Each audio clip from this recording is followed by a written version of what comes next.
I used to tell myself, I'm being healthy. The truth is, I was full of it. Being healthy would mean that I'm on a trajectory of getting healthy. But how come I wasn't getting healthy? Because I actually was lying to myself. I was pretending to be healthy. And I think a lot of people pretend to say, yeah, I'm doing the healthy things. If you're losing the weight and you're gaining it back, you're actually not being healthy. You're on a roller coaster.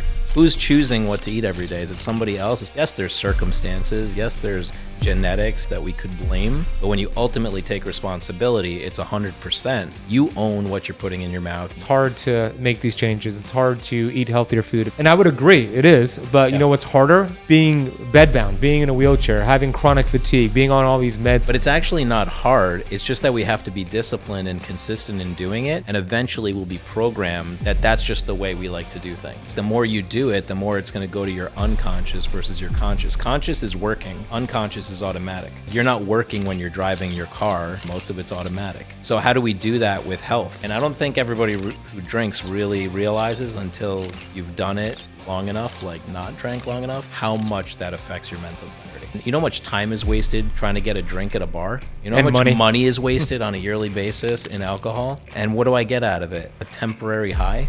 No thanks. I don't want my kids necessarily to go to university. That's old school. How could it possibly be new school in a time of like AI, where things are changing like by the moment? Alex Montalenti, welcome to the 𝙎𝙬𝘽𝙎 podcast, my friend. Thank you for having me. This place is beautiful. Yeah, and Alex, you're going to learn our special relationship. We have such I'm grateful for our relationship. I consider you one of my best friends and also a mentor. And it's special because this is actually the first time you've been on my podcast. I can't believe it. We're 600 plus episodes in. This is the first time we've done so many collaborations together. I thought I was on it before. I guess not. We've done other live streams and different things. This is the first official time you're actually on my podcast. Nice. So welcome, bro. Let's start with 2007-ish. You were driving your car and something happened to you. Finish it. Yeah, way back then I was driving my favorite car that I had dreamed of getting. It was a beautiful black BMW, M series, super fast, nice rims. I had earned it on working hard, building my own business. So it was like my own money, and I was really proud. And I was working my tail off, working through the nights. We were doing at the time websites for real estate professionals, and I had a team in Romania. So I was staying up late at night, working hard, making all this money. Everybody was looking at me like, how's this kid in his 20s, got this company, he's making all this money. But on the inside, I was a little miserable. Like I was seeking balance. I was unhealthy. My blood pressure was high. I was like even getting like a stuttering lip from nervousness. And one night I had a meeting with my business partner. I'm driving home in my BMW, pull up to a red light right by my house, and I just fall asleep at the wheel. And next thing I know, I pressed the gas, went through a four-way intersection. Fortunately, nothing hit me. Went in between a tree and a pole that was literally the width of my car, up a grass knoll, through a brick wall, and my car landed with a thump. And I woke up and took a deep breath, and I was like, holy shit, I'm in a cemetery. And my car was totaled, and that's when I really had a wake-up call. Like, wow, really need some balance in my life. All this work, not good for Alex. Trajectory of my life was like, predictable future was I'd be dead soon. Mm. What are the chances of you landing in a cemetery and waking up and that is like your predictable future right in front of you, like literally right in front of you? Well, what are the chances of going through a four-way major intersection? Like if you see this intersection, there's cars in all directions with like lights going in all directions. Nobody hit me. I didn't hit anybody. Getting through that gap. The gap was literally, I went back the next morning. It was the width of my car. Like my grandmother must have been looking out for me or something, guiding me like perfectly through there.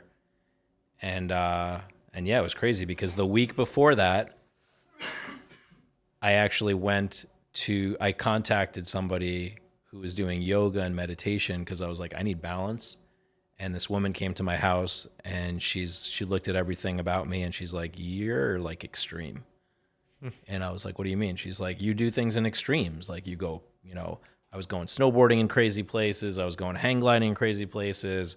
I was doing extreme sports. My business was at an extreme level. There was no balance, no health. And she's like, you need to change everything. And I was like, you need to get out of my house. I'm good. And it turns out a week later, I crashed my car. I called her the next morning. I'm like, you need to come back because you were absolutely right. I was wrong. And I'm ready to own it and take responsibility. And that's when everything shifted for me. Wow. So what were some of those shifts for you? You started to prioritize your health. You started to understand you were burning the candle at both ends. You were working overnight. You were just doing things in an extreme way. So what were some of those initial changes that you made? Well, first of all, it's not worth it. Like me and my business partner were talking like I could have died. So like, is it worth it? All that work, all that craziness, all that, lack of healthy routine. So I started creating a space for myself to meditate. I started meditating. I started doing yoga. I started taking care of my body, started being conscious about what I eat, created my own library of books, started reading books that were putting me in the right direction. And it wasn't short after that I met my ex-wife, and we got married and had kids because like finally I was in alignment. So I was like ready for the next level of life. Yeah, and then you moved down here to South Florida. Yep.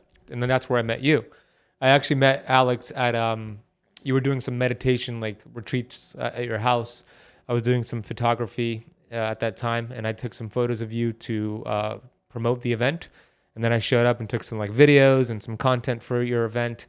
And then you also learned that I was a personal trainer. I had my CrossFit gym, and I started training you.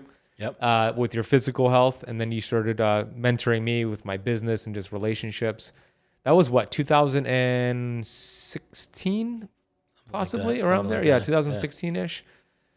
Well, the wake-up call that you had, it was a blessing when we look back at it, right? Because we look back and it created all these amazing things in your life. But what about the people that are watching Alex and listening who are unhealthy? And the predictable future, you said that word, and I'd love for you to unpack what that means, right? Like the predictable future for somebody who's watching health content, listening to it, and they're getting the information, yet they're not taking the action for whatever reason. What is this predictable future that we could tap into to see what our life would be like if we continue down this direction of not taking action, not taking ownership and prioritizing our health specifically? I think the predictable future for anybody listening is like, just imagine if you kept doing those routines and habits for 5 years, right? Like think of all the things that you're maybe not happy with yourself about, or all the things that you're doing that are kind of unhealthy. And if you were to continue to do those, like what does that look like in 5 years? What does that look like for you? What does that look like for your family, for your loved ones? Okay, maybe I'd be a little more unhealthy, right? But now take it out 10 years. Now how unhealthy are you? Are you like visiting doctors more? Are you taking more medication? Are you in hospitals more often? Now take it out 15 years. Now take it out 20 years. Like, are you like on a lot of medication at this point? Are you like walking around with a cane because you can't even take yourself out of your chair? Like, how bad does it get? And the more you fast forward and the more you see the cost and more you see the pain, like what I love to do is get to a place where like I fast forwarded so far that I'm literally crying because I'm like, why and how can I do this to myself? Why would I do this to myself right now? Right? Like, take responsibility. My good friend told me, he's like, so when you're saying, I used to tell myself I'm being healthy, and the truth is I was full of it. Like, that's bullshit. I wasn't being healthy, right? Being healthy would mean that I'm on a trajectory of getting healthy. But how come I wasn't getting healthy? Because I actually was lying to myself. I was pretending to be healthy. And I think a lot of people pretend to say, yeah, I'm doing the healthy things. Like, yeah, I'm losing a little weight, and then they gain it back. It's like, if you're losing the weight and you're gaining it back, you're actually not being healthy. You're on a roller coaster, right? So who's taking the fork and putting it in your mouth? Somebody else? Or is it you taking the fork and putting it in your mouth? Who's choosing what to eat every day? Is it somebody else? Is somebody forcing you to eat all this food? Right? Is somebody forcing you to not work out? Yes, there's circumstances. Yes, there's events. Yes, there's genetics. Yes, there's all this stuff that we could blame. But when you ultimately take responsibility, it's 100%. You own what you're putting in your mouth. You own the exercises you're doing. You own your healthy habits. You own your routines. And if you don't, yeah, you might die sooner than you wanted to. And how's that going to impact everybody around you?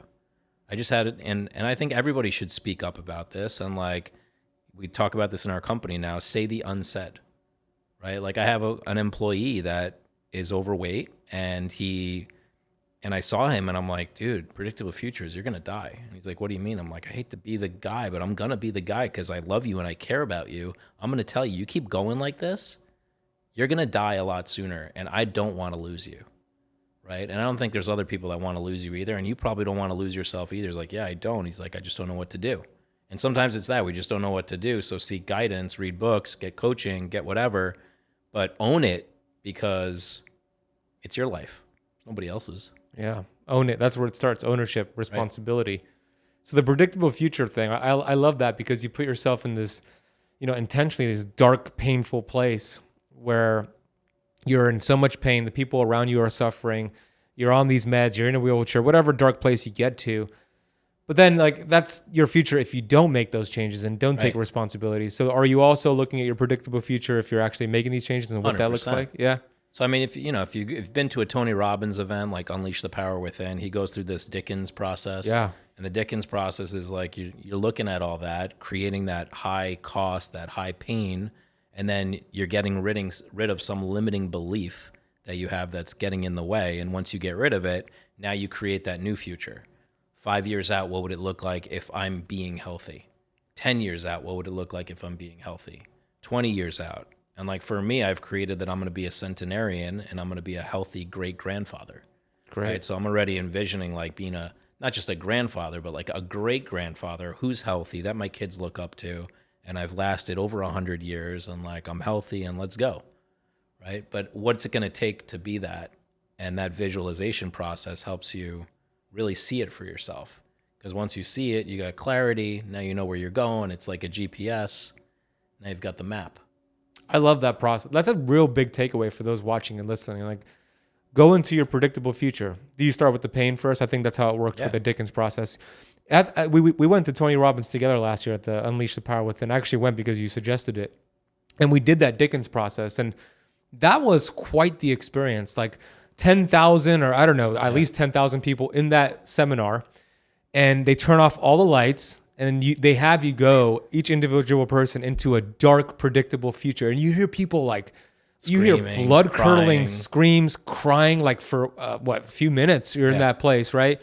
And then we shift into that predictable future of like health and longevity and what that looks like. Right. And you don't have to go to a Tony Robbins seminar to do that. Like you can do that right now. Like if you're listening and watching this, like when you're done, do that. Go into that dark place, live there because that is your future. Yeah, and a lot of people think that's crazy, right? Like I've brought people to those events and they get to that and then they walk out and they don't get to the other side. And I get that that's crazy. But you know what else is crazy? A cataclysmic event that happens in your life, like a car accident, into a cemetery.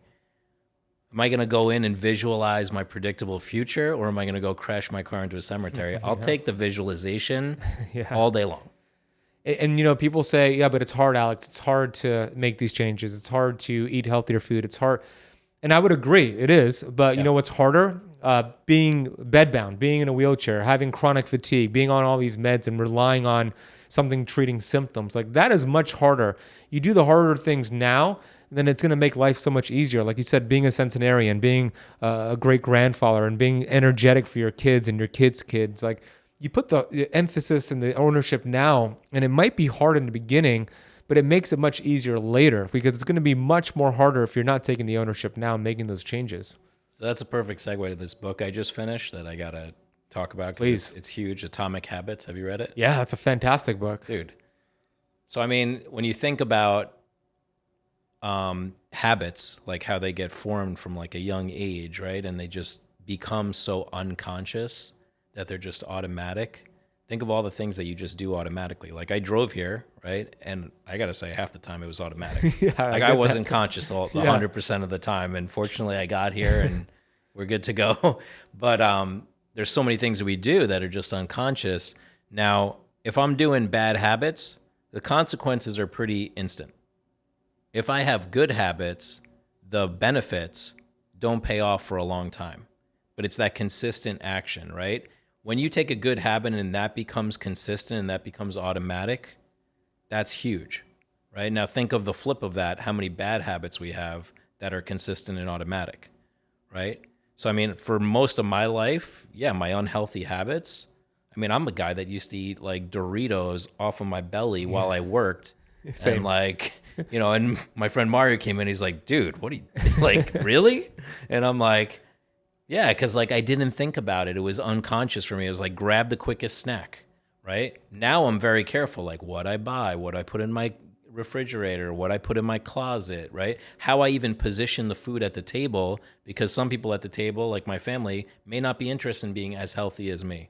So I position it like the fruit and the salad is closer to me, the meat and the breads are all the way over there, and that way I don't even have to think about it, right? All right, so atomic habits, and these habits that you mentioned, when we do a good habit, the payoff you don't see right away. Yep. Typically, when you do a bad habit, you get an instant like gratification, right? That's what makes it tricky, because those good habits, you're not going to notice it right away, but they compound over time. Compounding effect. The compounding effect, and that's good or bad. And when I personally started to understand, I read The Slight Edge back in when I was obese and suicidal. That was the first book I read, The Slight Edge by Jeff Olson, which is all about the compound effect, similar to what Darren Hardy teaches in Atomic Habits. This is just an older version of it, right? Yep. And the first thing that I learned from that book that started great change in my life was, number one, taking responsibility, which we just covered. You got to take ownership and responsibility and commit.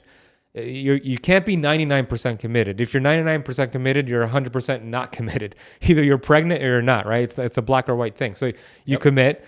Then number two, you start to understand that these daily behaviors that we do every day are compounding over time, good or bad. So for me, when I was obese, 250 pounds, 34% body fat, suicidal, addicted to video games, eating sugar, Doritos off my belly too, I understood that this didn't happen overnight. This was a result of all of these daily habits over time that now compounded here. And so if I did that, then I could do other daily habits and behaviors to compound to something great, right? So it really gave me this sense of like, oh my gosh, there's actually something I could accomplish great things in my life.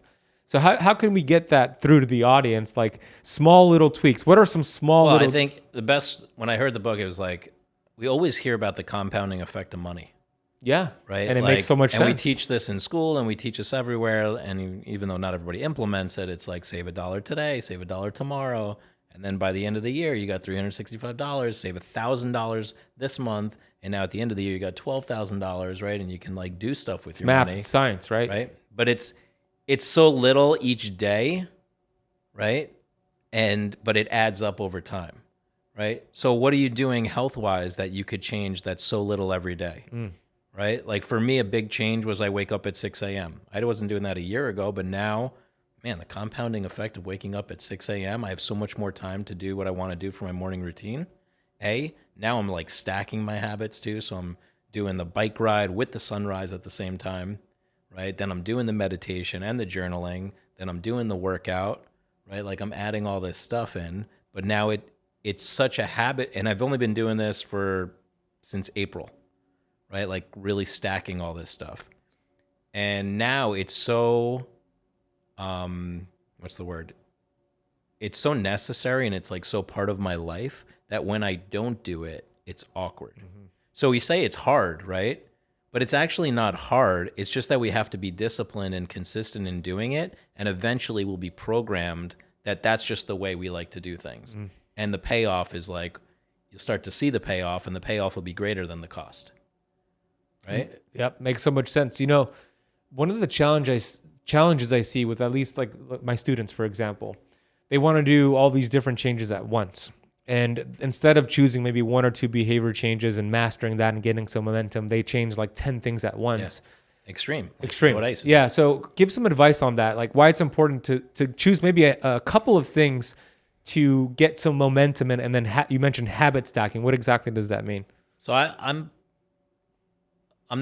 haven't been a disciplined human being for most of my life, right? Like I look at people that go to the Army, Navy, and how disciplined they are, and I'm like, that's freaking amazing, right? And it just wasn't me, because to me it was like discipline is like lacking freedom, right? Like I don't have freedom now, but actually discipline now is like having healthy habits, and now I have more freedom, because my mind is free of all the hard work that I got to do, because it's all unconscious habits now. So. Hey, I want to just briefly interrupt the video you're watching to share something with you.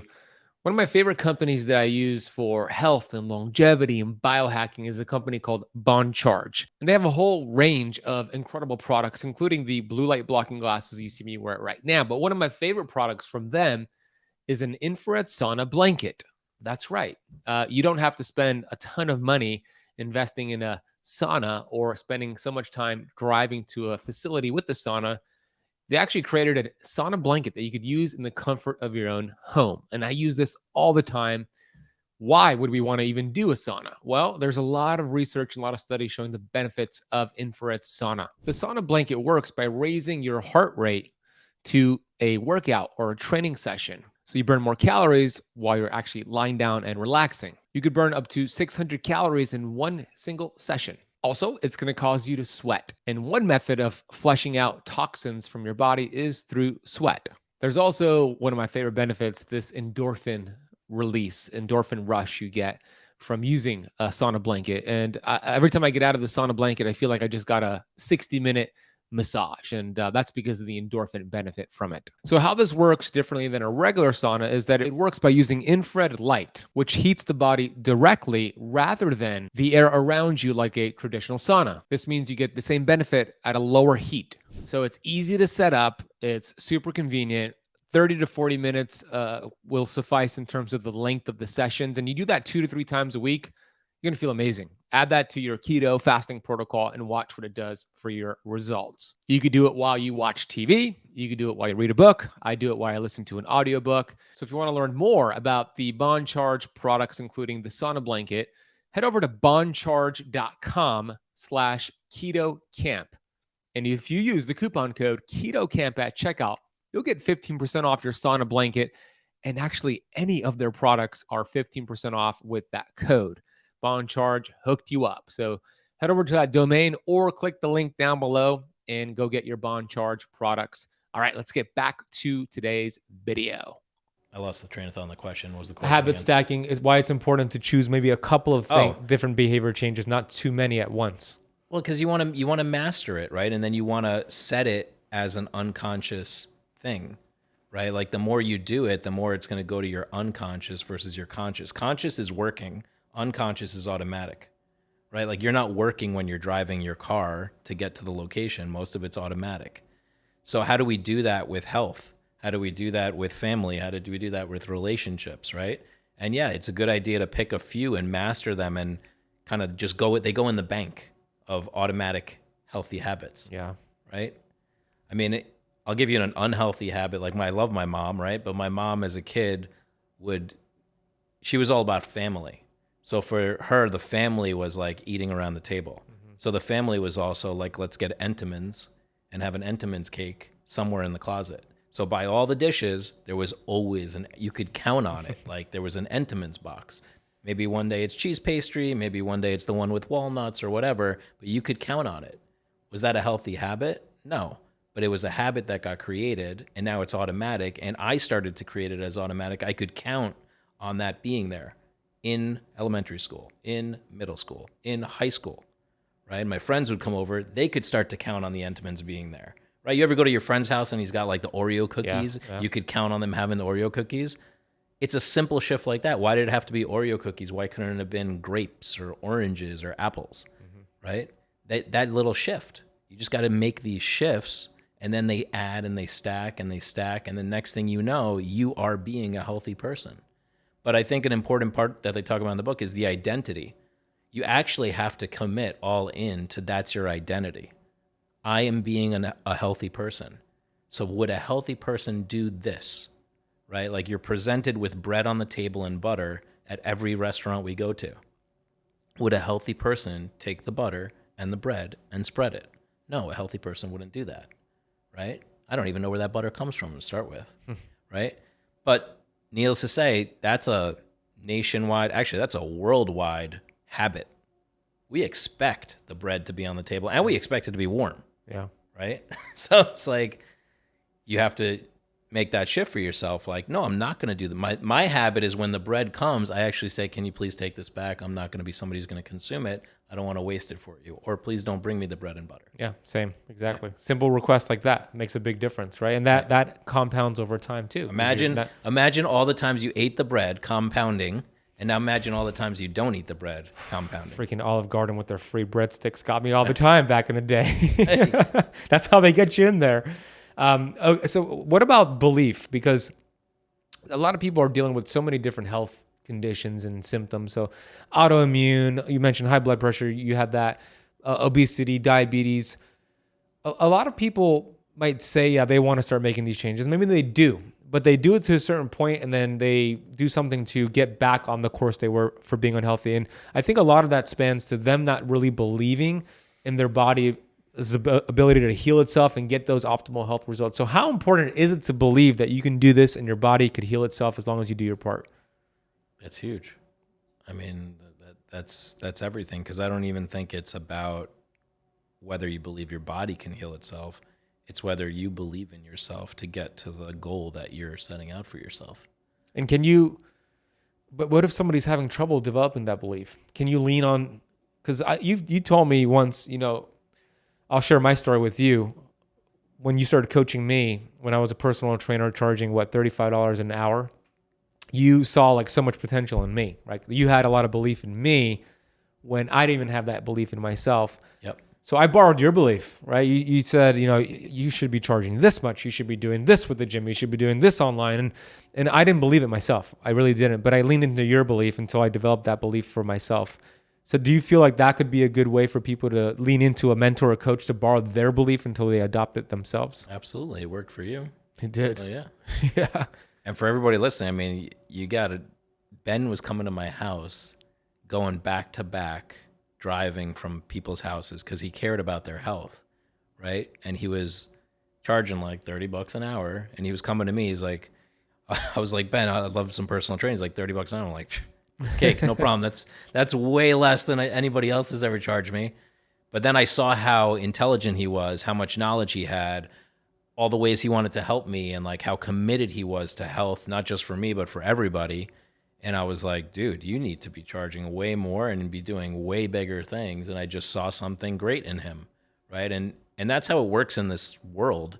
Like somebody saw something great in me, my friend Mario. He saw greatness in me and saw me as a leader and a visionary in a time when I wasn't that, right? And I believed in what he believed in, and I went for that. And I, like the Michelangelos with the David, like carve away everything that's not David. I carved away everything that wasn't really me to get to where I am and where I'm going. And I think that's what we need more in this world is like, I believed in you. Mario believed in me. I believed in you. I'm paying it forward with you. You're paying it forward with the world, right? Like that's what it's all about. For people listening, like who are you believing in and who are you supporting? Like, do you have that one person that you're like, you're freaking amazing and you stand for their greatness and you stand for them winning, right? And truthfully, that's what our families need to look like too. Like, I want to be my family's biggest fan. I want to be my daughter's biggest fan. I want to be my girlfriend's biggest fan. I want to be like my mom's biggest fan. I stand for their greatness because I see how great they are. And maybe the world does, but it's not even about that. It's actually that we don't see our own greatness. We need somebody else sometimes to remind us how freaking great we are. And that's when we can start to like really believe it and take off on it. Yeah, well said. You mentioned having people in your life that give you that belief, that charge you up. How do you go about in finding those people? Let's say somebody has a whole bunch of energy suckers, those who like are happy with people being sick and happy with people eating unhealthily. How do you go about and find the right people in your life? No, more importantly than that, how do you identify the people in your life that are the belief boosters or the chargers? And I don't think you can go out and look for that. Like I didn't go out and look for Mario. Mario found me and believed in me, right? So I think I'm going to put it out there in the world right now is like, rather than you waiting or looking for that person, it's like, why? I like what Alex is talking about, but why doesn't somebody talk to me about my greatness? Well, why don't you go out and do it for somebody else? And I guarantee you that's going to come back. It may not come back tomorrow. It may not come back next month. But at some point, you're going to be like, whoa, now I've got this person or these people or this group. I have a group of people that believe in me now, right? I got 40 employees that all believe in our vision, right? And I believe it's just because I come from contribution too. So when I'm coming from contribution and I'm giving and I'm believing in people and inspiring people and I'm not looking for anything in return, that's when the magic happens, right? We're so consumed with survival and like taking care of ourselves and all that. But let's come out of that and give, and then it'll come back to you. Don't worry about it. Like, the universe takes care of that. I You love don't have that. to worry about that. So be that person, Right. for somebody else. Yeah. I love that. Your health journey. Let's talk about that. You were, what was your highest weight again? Like 230. 230. When we met, you were overweight, and we trained heavily, and then we stopped training together. And you've had different variations of health transformations, right? I think right now it's like the biggest one I've seen. Like, you've been so committed. You gave up alcohol. Share the health journey for yourself. Like, what were some of the steps you took? Some of the challenges you had, and where are you at with your health journey right now? It's always, it's always next level. And in the past, it used to be a roller coaster for me, right? Like, I would have these amazing breakthroughs. I'd lose all this weight, and then I'd gain some back, and then I'd lose it again, and then I'd gain some back. And then I'd try something new, and then I'd stop doing it. But when you're on this roller coaster, that should tell you that you're not consistent. My big breakthrough for me was doing 75 hard, because I had to be consistent on, I think, 6 to 7 things per day. Explain it, because some people don't know what that is. Yeah, so 75 hard is Andy Frisella's challenge. Yeah. And it's, you check in every day, you take a photo of yourself, just for the habit of taking a photo of yourself and looking at your progress. Every day you do 2 exercises. One has to be outside, minimum 30 minutes, I think it is. You have to read from a book, a minimum of X amount of minutes. You have to drink a gallon of water every day.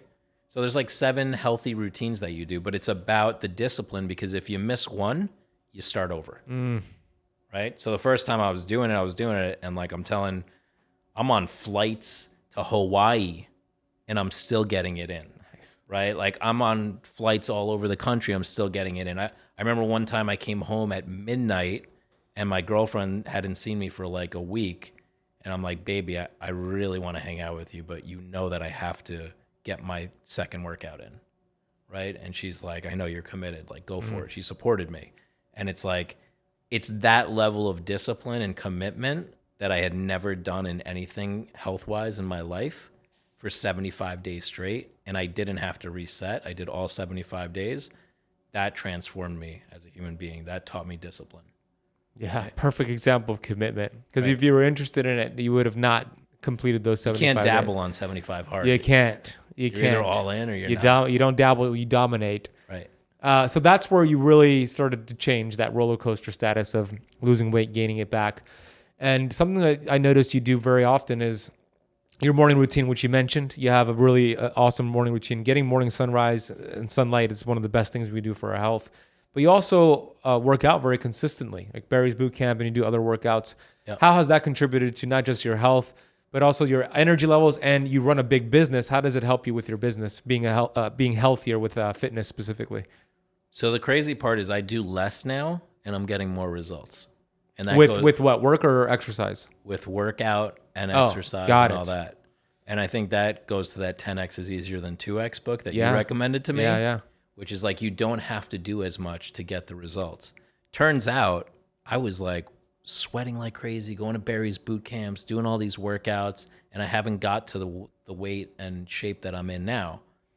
Interesting, right? Like, and now I don't work out that hard. I don't sweat that hard, but I just got smarter about what I do, right? And one of the things is your blood work. Like, you have to look, like, I didn't realize how important this was, and I thought blood work meant going to the doctor and they run your blood work.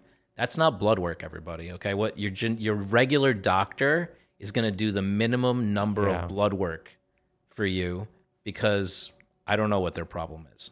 I think they care, but apparently it doesn't feel that way. I know what the problem is. So when I get blood work done now, it is a huge panel. It's a lot of vials, and I'm testing testosterone, estrogen levels, all this. Turns out for 40 years of my life, and or at least the last 10, my testosterone has been rock bottom, right? My estrogen levels have been super high. My hormone levels are out of whack, right? So I got a functional medicine doctor, and it first started with you, Ben, and then I got my girlfriend is a nurse, so she did the full rundown for me, and now I've got my hormones in check. Now I've got the right supplements in place, and the weight is just falling off of me, right? Like, I don't have to work out that hard, right? Like, I can still eat something sweet every once in a while, and it's like not a major deal because it burns right through me.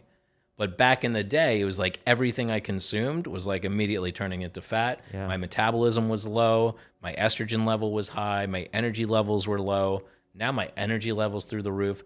So, I mean, there's some smartness to this too. It's not like, yeah, I'm just going to go do 75 hard. I'm going to work out hard and I'm going to see results. You may, but you also want to check the whole spectrum and take inventory on your blood work and then take inventory on like everything that's going on at the root, at the cellular level, right? Yeah, 100%. In the 75 hard, I think the biggest benefit is more of that mindset, discipline you develop versus like the exercise. Oh, 75 hard, you also do not drink for 75 days. That's right. Yeah. So I had done 30-day no drinking, and then I did 75 hard. I did 75 no drinking.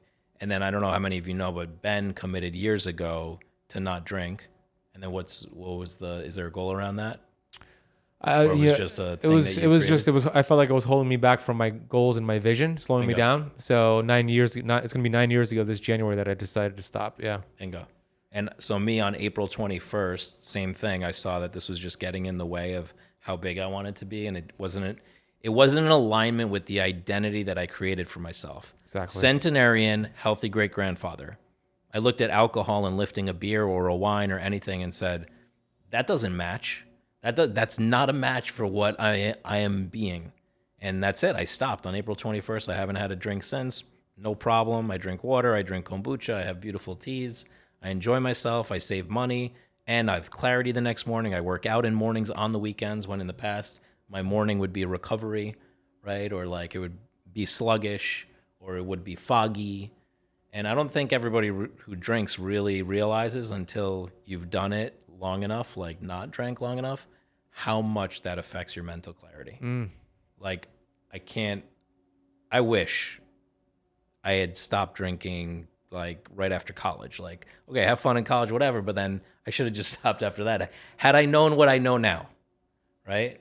Like way bigger vision, way more clarity, way more connected to human beings, way more present. You know how much time is wasted trying to get a drink at a bar?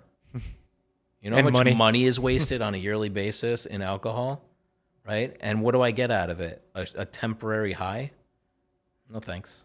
I don't need it. 100% agree. But I because you're clear on your goals and your identity. Yeah. So that's where it starts. Once you get clear on your goals and identity, and having goals is so important. Having those, Dr. John DeMartini talks about it, the highest values, which is unique to each individual, right? The Greeks call it the telos, which is the study of purpose and meaning. Yep. Most people don't know what their highest values are. They're living their life according to what society and their relationships have determined for them. So what can we do? What can they do to get clear on their unique goals? Because then when they're clear on that, the decisions become easier. The pizza, the beer, the alcohol, the smoking, whatever it is, if it's not aligned with that purpose, it's an easy decision to say no to it. But if you don't have that purpose clear, then that's when you're susceptible to it. So how do you get clear on the purpose? Well, I'll ask the audience, when's the last time somebody asked you what's important to you, right? Like, we don't ask that question of ourselves. What do you want? What's important to you? I asked my kids who go to school, right? Amazing school system. Has the teacher or anybody in the school ever asked you what's important to you? Like, what do you care about? What are you interested in? All 3 kids said no. That scared the shit out of me, right? Because I'm like, if the school system's not asking, okay, are the parents asking? I know I ask my kids, but are we asking our kids that? Are we asking each other that? The number one question we ask of our employees, what's important to you? What do you value? I ask that on every interview because I want to get connected to what's important to you and what you value, right? So once you create that with your own words, they just came out of your mouth, now you've got an idea of where you want to go, right? Now, the next thing I do is I look at the 7 areas of life, right? Financial, I look at family, I look at social, I look at relationships, I look at business, I look at spiritual or religion, what have you. And I create who I want to be in those 7 areas. I want to create what I want to achieve in those 7 areas. And I write a story about my life, like what I want out of my life. I have a whole storybook, which came from another friend of mine, Ian Gray, writing the storybook of my life, like the fairy tale of my life, how I want it to go. Because if you don't know how your life wants to, you don't know how you want your life to go, then you will get whatever happens. Mm-hmm. Or you know what you want and you create it, right? So now what I'm doing is I create in all 7 areas, and I create habits that foster me reaching those goals in all 7 areas. And I have, I can go on and like crazy on this, but I have a Airtable where I read it in the morning, and it tells me these are the habits that I want in my life to create the goals and visions that I want. Because if I daily consistently do these, I will achieve the results. I know that, right? But I don't remember that every day. And I think that's what we forget, is like those daily habits, those cues, those reminders, right? Of like, okay, I'm creating that, but what's it going to take to achieve it? Am I reminding myself every day to do that? And finally, when I've reminded myself enough times, it's automatic. Now it's just who I am, right? What I heard there is like clarity. You're clear, and you actually have a system and a structure in place. Right. I think part of that for you, Alex, because one of the things that I noticed about you that I really admire is that you do a lot for self-development and personal development, like not just reading books, but also going to a lot of courses, spending money to go to Tony Robbins, spending money to go to Landmark, something that you introduced me to, Landmark Education, flying to Texas to go to that author, The Road Less Stupid. Is that the name of the book? Keith Cunningham. Yeah. You're always going to courses, and you're just so hungry to learn more, and you're investing in yourself. Why is that important to you? And why do you think that's important for people to go to events and courses and invest in themselves? Well, part of my big vision is to create an education system for children that is different, non-traditional, that teaches things like habits, right? That teaches things about business, entrepreneurship, the things that I wanted to learn that I had to go pay money and figure out on my own or through experience or whatever. I think we're missing the mark on that, right? And I think there's a need for different types of schools, not just the traditional schools. Like, I don't want my kids necessarily to go to university. I think that's old school. Mm-hmm. Like, how could it possibly be new school in a time of like AI, where things are changing like by the moment, and we're going to send our, you all can do whatever you want. But me, I'm not a big fan of sending my kids to university that is 4 years in a time gap, right? Like in a shell, not taking into account, they can't get the information out fast enough, because textbooks can't get printed that quick, materials can't get approved that quick. But yet I have to change things in my business on a daily basis based on the changing technological environment, the changing environment, the changing economical environment. We are fast moving, and my kids are way more fast moving than me. They fly through content on TikTok. They fly through content on YouTube. And I'm not going to put them in some traditional system. So yes, my vision is the Montalenti education system or whatever. I want my legacy to be that there's a school for that. So that's why it's important for me to go. It's also important because I have visions and dreams for me, my family, my team, my company.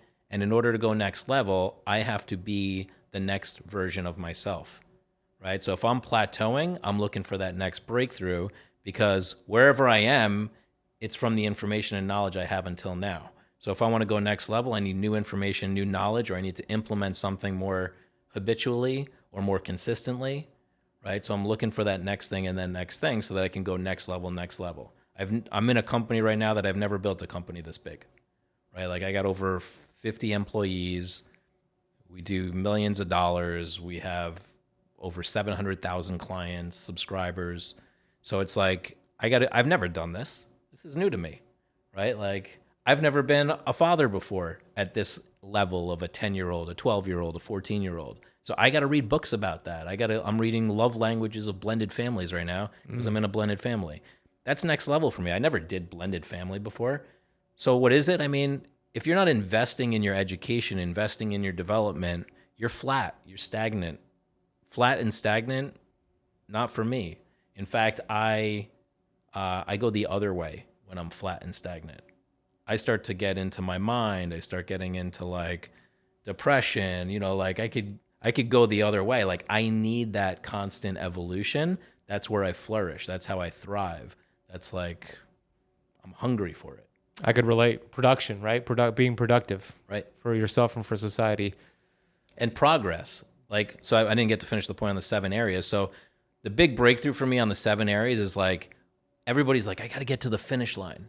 I don't need to get to the finish line. I have peace of mind that I am making progress in all 7 areas of life on a daily basis. And you know how I sleep at night? Like a baby, right? Because I know I'm making progress. But I don't have like, I didn't get there yet. Mm-hmm. Like I didn't get to the revenue numbers I wanted this year, but I'm still going to sleep at night. Why? Because I'm making progress, right? It's about progress. So progress, education, self-development, it's all part of the same thing. Yeah, no, it reminds me of Earl Nightingale had a quote for success. His quote for success was, success is the progressive realization of a worthy ideal, right? Yep, I love that. So a worthy ideal is a goal you've fallen in love with. And as long as you're closing the gap between where you are and that goal, you're making progress, in other words, you're successful. You're a successful human being. The second that you stop and go off course or maybe give up is when you start to become unsuccessful. But you become successful the instant you go back into taking action and becoming productive again.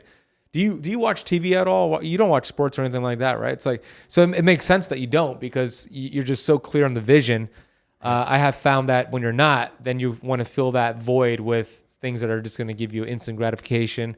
And that's something really minor like TV, but there's also drugs and alcohol and other things. So was that always the case for you in terms of like not being sucked into like television and sports, or? No, not always the case. You used to watch? I was never the video game kid. Like all my friends played video games, but I didn't. Yeah. In college, that's I rare. was already thinking about business and doing business stuff. But, I had my share of drugs. I had my share of alcohol. I had my share of TV and like mindless TV watching and just relaxing and sometimes getting away watching TV. But looking back, I know that was me like escaping reality, right? Like not taking ownership, not taking responsibility, not taking myself next level. It was a pastime, right? But it's not what I'm up to right now. In that book, you mentioned 10X is easier than 2X. What a great book, right? One of my all-time favorite business books. Dan Sullivan and Dr. Benjamin Hardy. Go listen to it or read it. They talk about breaking your schedule up into 3-3-3s, right? What was it? High performance days, rejuvenation days, and like organization days. Planning days, Yeah, planning days. What was the most difficult part with that, at least for me, I want to hear your thoughts, was the intentional rejuvenation days, like intentionally disconnecting from work, disconnecting from maybe content for myself. Because that's something I don't really do. How did you make some changes in terms of those rejuvenation days? And do you think it's important to have some sort of rejuvenation days disconnected from that goal you're pursuing? And you were supposed to connect after we finished that book. Because that's true, we were.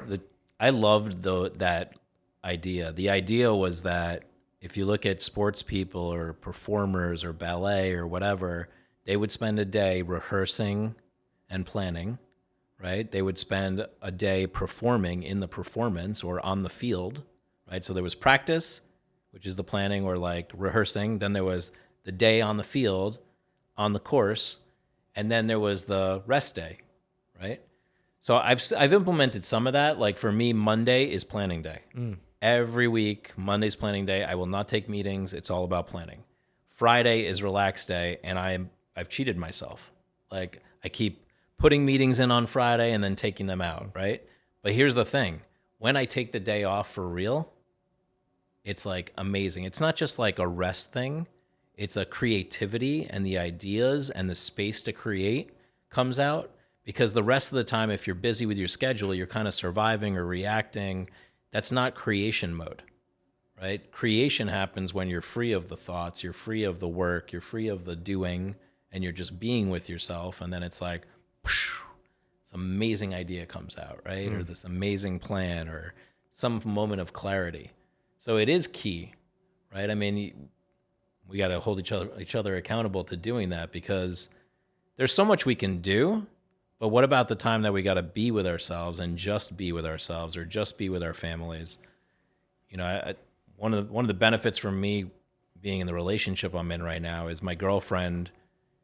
When I'm with her, I'm 100% present, and I don't think about work. I can't say I'm 100% present. I'm highly present, because she says all the time, and she's right, I'm thinking about work. But I'm highly present. I'm able to be with her and not be thinking about a lot. And that has helped me a lot, because I used to be the guy that worked till 9 p.m., right? Now I'm the guy that it's like 5:30, 5 o'clock, like I'm done. I tell everybody, sorry, I'm done. I'm checking out. And that's made a huge difference to find balance in my life, right? You even have 2 phones, one for work, one for personal, right? So it doesn't interfere? Yeah, I do the best with that. Yeah, got it. Yeah, no, I love it. I love the authenticity and the honesty with it. Right. That book and that formula is great for especially entrepreneurs. So for those who are listening and watching as an entrepreneur, like that's a good protocol to follow. I will get better at myself.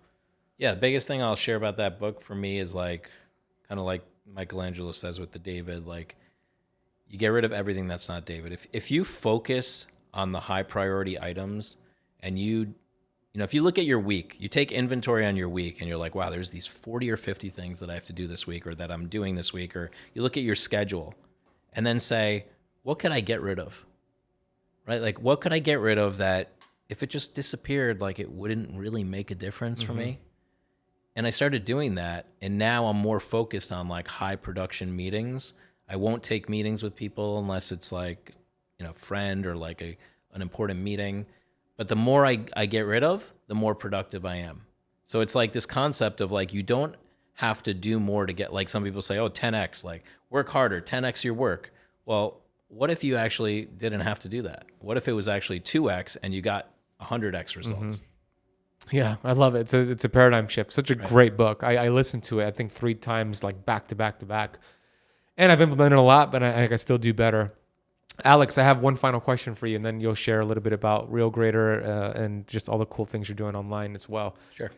Hey, I want to take a minute to share something with you as we take a break from the video you're watching.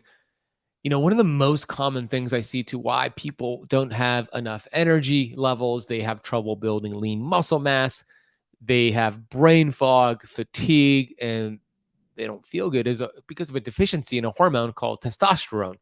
Now, testosterone is a very important hormone to have in a healthy amount for both men and for women. So how do you reclaim your vitality? How do you reclaim this very important fat burning and muscle building hormone?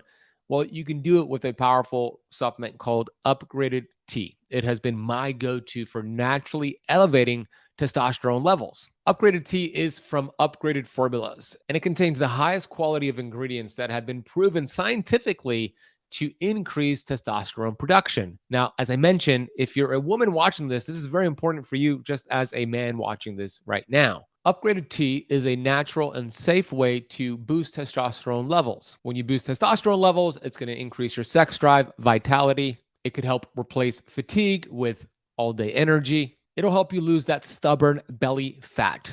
Testosterone is required for fat burning, so it'll help you with the last 5 to 10 pounds that you're looking to lose. It helps you be in a better mood, helps with your memory and focus. So here's the 3-step approach. Step 1, take 2 capsules of Upgraded Tea with water every morning.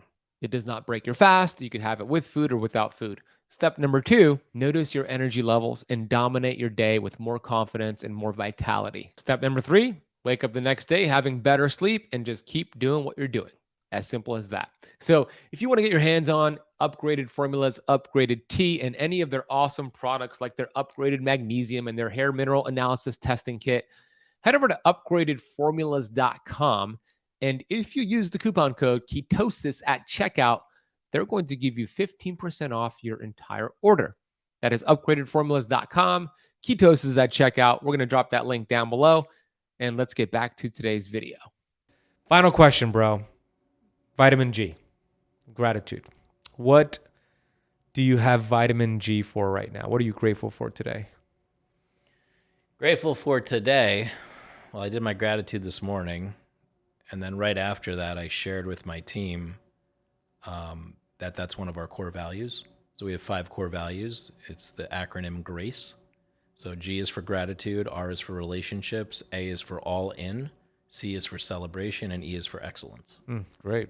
So what I'm grateful for right now is that I shared that with my team in a moment of inspiration. And I was like, should I? Are they going to get it? And I just went for it, right? And I just shared it. And everybody was so inspired on the call. They were all like, man, we're just inspired by you. Like, they've been watching my development. They see me changing and they see me personally developing and, you know, all these things happening. And they all, like, not all, but like 10 people acknowledged me on that call.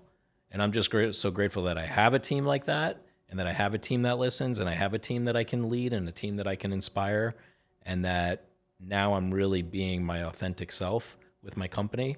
Before I was like holding back or like worried, what are they going to think? And now I just like do it and say it, and it's massive. Huge. It's awesome. Share a little bit more about Real Greater and just anywhere that you want my audience to go check you out. So yeah, Real Greater started because my mom was a realtor and she was struggling with technology. So I started helping her back in the year 1999, then started helping her friends doing digital marketing, and then started helping her brokers. Then we built a website and marketing company for real estate. But in 2018, my partner and I got aligned on our vision, and we wanted to build something way bigger. We wanted to help more realtors. And we saw that they were struggling with their online presence. They were struggling with tech. So we built Real Greater to measure, manage, and maximize their digital presence. We measure how they're doing online, kind of like Credit Karma gives you a credit score. We give them their online grade. And then we manage it by optimizing them on Facebook, Google, LinkedIn, Instagram, YouTube, and their real estate profiles. And then we maximize it by showing them how to be social media influencers, how to post content, everything from social media 101 all the way up to advanced YouTube channel creation and things like that, or podcasts. And but the most crazy thing that happened to us is in listening to our clients, we created a new product. So a year after launch, all of our clients were like, this is great, but where do we put all of our stuff? So we built this digital business card that you could share in one click that would have all your social media connections, all your contact points, all your contact information, way better than a paper card. And we call that the Instacard. And that's gone viral. We've had like celebrities using it. Ben has his. Yeah. And this digital card is the first time that you can really instantly share information both ways. Because let's face it, there's 10 billion paper cards that get printed every year. 88% of business cards end up in the trash in less than 2 weeks. So we need to, you know, everything has gone digital, but business cards, like, why do we still carry around business cards? So we created the Instacart to digitally connect people, and what we're doing is building deeper relationships for people automatically. I remember when you had the idea for Real Greater, 2018, I guess it was. Yep. And I was at your apartment in Miami Beach off of 63rd Street, and you were showing me you had you created like a Canva PowerPoint presentation on the idea. Yeah. And I remember you sharing, okay, it's going to do this. And now just to look at what you've done, like 40, 50 plus employees, like multi-million-dollar company, traveling all over the world. It's like, it's pretty cool to see the idea literally like in front of me when you just had it, and now put into reality. And you know, it's pretty cool. And then you're just getting started with it too. Right. With the Instacart thing, I know that your main company, Real Graders, is for real estate agents and real estate, but can my audience, if they're like just a business professional or they just want the digital card, get the Instacart? Yeah, 100%. Where do they go? So we have thousands of clients that are non-real estate. So like me. Go to instacard.co. There you go. And you can create your Instacard right there. Yeah, it's pretty cool. Instacard.co. We'll put it down below in the YouTube notes and the podcast notes. But it's cool because you meet somebody at a dinner party or an event. You just show them the Instacard. Is it a scan? I forget how it works. So it's a video-enabled digital card. So you have it on your phone as an icon. You hit the share button. You can text it or you can show a QR code. The other person gets your information instantly and they share the information back to you, and you can have a video playing right away. You can have links to your services. You can have your Google reviews. You can have all kinds of things on there. Way better than just sharing your contact card. Way better than just sharing your Instagram or your LinkedIn connection. Way better than just like, you know, some of the other products that are out there that are just basic digital cards. Yeah. Ours is video enabled, like ready to go. I love it. Yeah. So if you're watching on YouTube, I'll put this on my camera.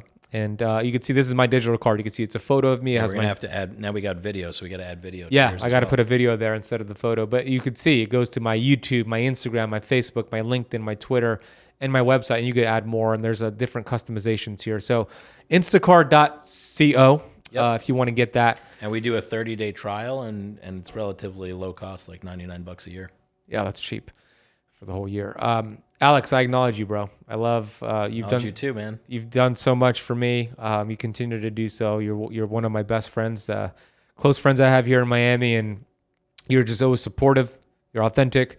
You tell me what sometimes I don't want to hear, but I need to hear, and I appreciate that about you because you're always looking out for my best interests because you see so much greatness in me. So when you see me not living up to that potential, you'll call me out for that, and I respect that, and I appreciate that, and I just love our relationship and what we've done, and I'm excited to do a lot more with you because we didn't even talk about this, but we did a whole bunch of lectures together. When you were saying that just now, I remember the time you had this tank top picture.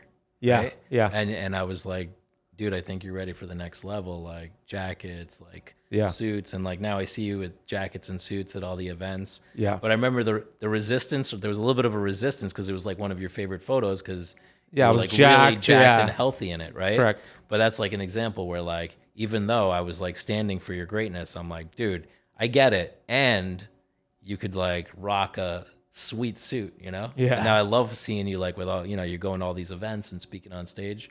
It's crazy to think back in the day, Ben almost gave up, right? Like you were at a point where you created this community and you were looking for just 10 people to be part of the community. And I remember you're like, nobody signed up.